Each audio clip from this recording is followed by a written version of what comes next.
সব কথা মুখ ফুটে বলা লাগে না, কিছু কথা বুঝতে নিতে হয়, সেটা আমি জানি।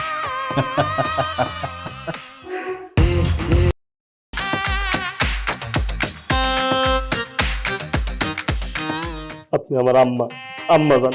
আজকে থেকে আপনি আমার আম্মা যান। আপনার যে কোনো বিপদে আমি পাশে আছি। আপনি খালি মনে মনে আমার স্মরণ করবেন, মুখে উচ্চারণও করার দরকার নাই। আপনি খালি মনে মনে বলবেন যে আসগর, দেখবেন আমি ঠাস করে উপস্থিত হয়ে গেছি। আপনি আপনি একটু কমিশনার সাহেবকে কোন আমার মাফ করে দিতে। এই কান্নাকাটি বাদ দিয়ে টাকা বের কর।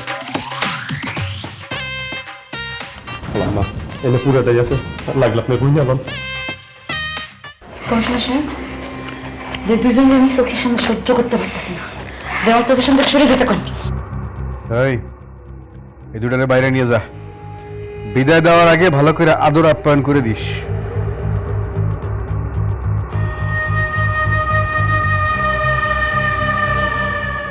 খালা চলে যায়।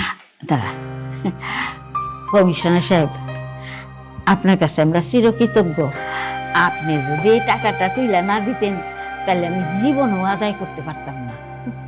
চিরকৃতজ্ঞ হওয়ার কিছু নাই, এটা তো আমার দায়িত্ব। আমি খালি আমার দায়িত্বটা পালন করছি। কিন্তু ওই পোলা যদি আবার আমাকে ক্ষতি করার চেষ্টা করে? সেটা নিয়ে তো আপনার ভাবতে হবে না। আপনি এখন টাকাটা নিয়ে সোজা বাসায় যান। আপনার ভাগ্নিরে আমি বুঝাই দিতেছি যে আপনারা ভবিষ্যতে কিভাবে থাকবেন, কিভাবে চলাফেরা করবেন। ও বাসায় গিয়ে আপনারা বুঝাই বলবে, ঠিক আছে? আচ্ছা চল। খালা তুমি বাইরে যে খারাপ, আমি আইতাছি। আচ্ছা, আসসালামু আলাইকুম।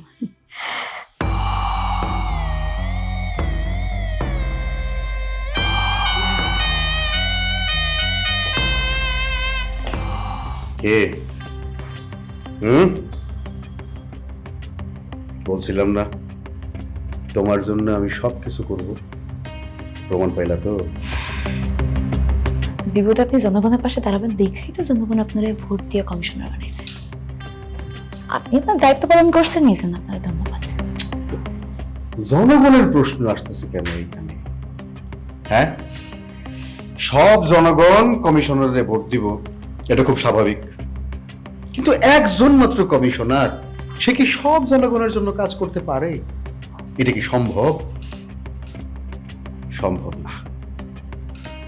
কমিশনার কাজ করতে পারে বিশেষ বিশেষ কারোর জন্য। আমার কাছে তুমি হইলে বিশেষ একজন। তোমার জন্য আমি সব কিছু করতে পারি। তুমি খালি মুখ ফুটা বলবা যে তোমার কি লাগবে, তোমার জন্য আমার কি করতে হবে, আমি সঙ্গে সঙ্গে সেটা করব।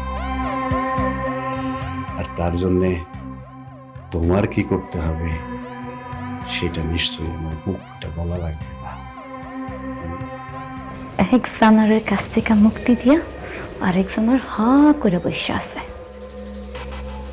কে? কথা বলো না কেন? মুখ ফুটে বলা লাগবে। সব কথা মুখ ফুটে বলা লাগে না, কিছু কথা বুঝতে নিতে হয়, সেটা আমি জানি।